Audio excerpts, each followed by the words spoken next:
अस्सलाम वालेकुम वरहमतुल्लाह। Welcome back to the channel. मैं हूं Asif Rashid in front of you as a security guard in Doha Qatar. तो कर दे आज नई वीडियो की शुरुआत। इससे पहले मैं आपको एक चीज़ बताना चाहता हूँ, वो है कि अगर आप चैनल पर नए हो, कम से कम कृपया करके लाइक कमेंट शेयर करो और ख़ासकर सब्सक्राइब कर देना चैनल को। ओके, तो बात यह है कि बात करनी थी आज G4S कंपनी के बारे में। G4S कंपनी ठीक कंपनी है, 2 साल से 3 साल से चल रही है कतर में। अगर हम बात करें यहाँ पे, जब सिक्योरिटी का बंदा आ जाता है यहाँ पे, तो उसको सबसे पहले नज़र पड़ती है कि मुझे कितना रेस्ट मिलता है, ड्यूटी से आकर कितना रेस्ट मिलता है, ड्यूटी से क्या क्या चीज़ें होती है वो जो जिनमें मेरा टाइम घुस जाता है और मेरा टाइम वेस्ट हो जाता है। तो वेस्टेज ऑफ टाइम यहाँ पे पहला ये है कि आपका अपना फूड बनाना पड़ता है, उसके बाद आपको जो कपड़े होते हैं, जो आपकी यूनिफॉर्म होती है वो बनाने पड़ते हैं, उसको प्रेस करना पड़ता है। ये लिटिल बिट है कि इसमें हमारा जो ये ज़रूरत भी है और इसमें हमारा टाइम वेस्ट हो जाता है। सो अकॉर्डिंग टू G4S वहाँ पे आपको लॉन्ड्री फी मिलती है, आपको खाना कंपनी की तरफ से मिलता है, सब कुछ आपको कंपनी की तरफ से मिलता है। ओके, अगर हम बात करें कि जो मेरी कंपनी है, मेरी कंपनी में मैं खुद फूड बनाता हूँ और खुद यूनिफॉर्म भी धोता हूँ और खुद यूनिफॉर्म की प्रेस भी करता हूँ। ये थोड़ा सा टाइम जो है ये वेस्ट होता है, लेकिन मेरे हिसाब से ठीक है। देखो, अगर मैं बात करूँ जो G4S कंपनी है, नई कंपनी है अभी, और जो मेरी कंपनी है पिछले 25 साल से चल रही है कंपनी G5S। ओके, अगर हम इन दोनों के बारे में थोड़ा सा डिफरेंस करते हैं, डिफरेंस ये कि नई कंपनी जो है G4S, इसकी जो ट्रांसपोर्टेशन है नई है, सब कुछ नया है, इसका लॉन्ड्री फ्री है, इसका जो खाना है वो कंपनी की तरफ से है, और इसका जो मेन चीज़ है वो है इसकी अकोमोडेशन, वो भी ठीक है।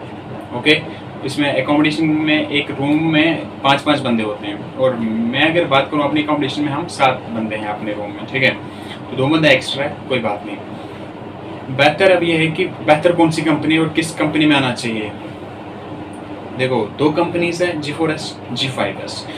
पहले अगर मैं अपनी बात बोलूँ तो मैंने पहले G4S के लिए अप्लाई किया था, उसका जो वीज़ा है वो कैंसिल हुआ। तो उस टाइम पे मैं यही सोचता था कि मेरा बैड लक है। जब यहाँ पे आया G5S में आया, और फिर जब G4S के बारे में सुना तो मुझे लगा कि नहीं, गुड लक ही था, जो अल्लाह ताला करते हैं वो सही करते हैं। ओके, जो नई कंपनी होती है, मैंने नहीं सुना था कि नई कंपनी है, जब यहाँ पे आके आया तो यहाँ पे पता चला कि नई कंपनी है। इंसान अपना कंफर्ट चाहता है, ठीक है।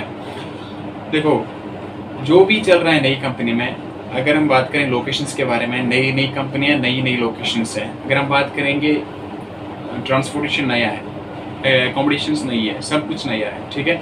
अगर मैं आपको बताता चलूँ, 35 to 40 लोकेशंस ऐसी हैं जो G5S के अंडर आती है, और मैं अगर बात करूँ G4S की तो थोड़ी बहुत लोकेशंस है, क्योंकि अभी कंपनी नई है, ज़्यादा लोकेशंस इनके पास नहीं आते, ज़्यादा डिमांड्स नहीं आते हैं कि हमें यहाँ पे सिक्योरिटी चाहिए। मैं बात कर रहा हूँ सिक्योरिटी के बारे में, ज़्यादा बाहर जाने की ज़रूरत भी नहीं है मुझे, क्योंकि मैं अभी सिक्योरिटी में ही हूँ, तो सिक्योरिटी के बारे में बात करूँ। देखो, जब एक नया कंपनी होता है तो नया कंपनी डिमांड करता है बहुत ज़्यादा पैसों के लिए। पैसे क्या है कि अगर कोई क्लाइंट है, उसका लोकेशन है और यहाँ उनको गार्ड चाहिए, ठीक है, तो ये जो हमारा सिक्योरिटी मैनेजर है या जो अपना क्लाइंट है हमें, तो वो बोलेगा इस बंदे को कि अगर मैं आपको अपना बंदा दे दूँ वहाँ पे, तो बोलो उसको कितना पैसा पे करोगे आप। तो अगर यहाँ पे बात करेंगे, 5,000 से 6,000 कतरी रियाल हो जाते हैं। तो जब ये नई कंपनी होती है ना, ये उड़ने लगती है कि नहीं, 6,000 से 7,000 होना चाहिए। वो जो पुरानी कंपनी होती है उसको पता है कि मुझे कहाँ पे क्या करना चाहिए और कहाँ पे क्या नहीं करना चाहिए, क्योंकि डिफरेंट लोकेशंस है, वो इस हिसाब से बात करते हैं कि मुझे इस लोकेशन पे इतना सैलरी चाहिए इस बंदे को, इस हिसाब से उस दूसरी लोकेशन पे उस हिसाब से सैलरी चाहिए उस बंदे को। तो डिफरेंट लोकेशंस के अकॉर्डिंग डिफरेंट सैलरीज मिलती है, ठीक है। जो एक नया कंपनी होता है, ये एक ही लोकेशन पे अगर होगा ना इसका बंदा, तो वहाँ पे एक सैलरी मांगेगा, और दूसरा भी लोकेशन होगा, वो स्टैंडिंग हो, सिटिंग हो, वहाँ पे अगर जुल्म में पे होगा बंदा, वही सैलरी ले लेगा, ठीक है।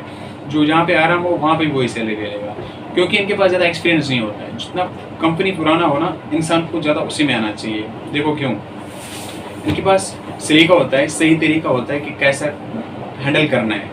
और नई कंपनी का ये मसला है कि नई कंपनी जल्दी बंद भी हो सकती है, इस पर भरोसा नहीं करना चाहिए, क्योंकि जब ये कंपनियाँ उड़ने लगती है ना, ये क्लाइंट को डिमांड करते हैं ना बहुत सारे पैसों की, और जब उस लोकेशन से उतना प्रॉफिट नहीं आता है ना, तो उसके बाद ये क्लाइंट सिक्योरिटी मैनेजर या जो अपना बंदा होता है हमारा, तो उसको बोलते हैं हमें यहाँ पे इतना प्रॉफिट नहीं हो रहा है कि आपके बंदे की वजह से यहाँ पे हमें उसको इतना पे करना पड़ता है और इतना प्रॉफिट भी नहीं हुआ, तो बेहतर है कि आप क्लोज ही कर दो। जब लोकेशन क्लोज होती है तो आराम से, जब बहुत सारी लोकेशन क्लोज होती है नई कंपनी के लिए, तो ये नई कंपनी खलास हो जाती है, मतलब क्लोज हो जाती है।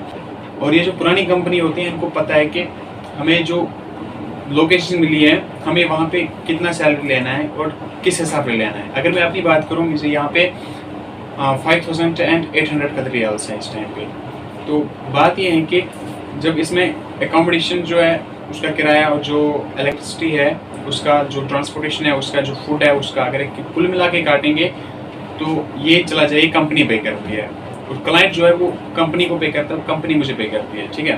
तो ये कंपनी खुद काट देती है। उसके बाद जो कंपनी को अपना प्रॉफिट होता है वो खुद निकालते हो, उसमें से मुझे फिर 2000 या 2200 मुझे पे करते हैं, ठीक है। तो इस हिसाब से मैं आपको बताता चलूँ।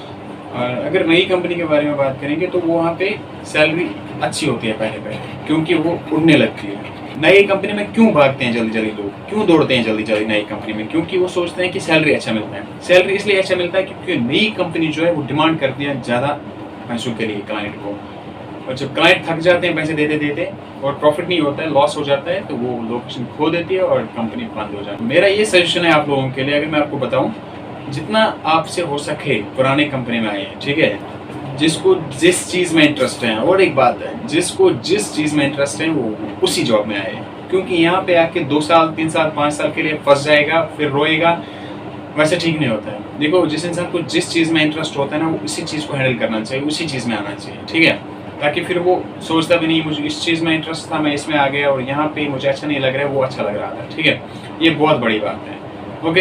ये नहीं सोचना कि पैसे उसमें ज़्यादा मिल रहे हैं, उसमें ज़्यादा मिल रहे हैं। देखो, पैसे कम मिले या ज़्यादा मिले, काम ऐसा होना चाहिए जिस काम में आपका मन करे जाने को, ठीक है। और एकोमोडेशन ऐसी हो वापस आने का भी मन करे, वरंदावन का शार्ट है, ओके।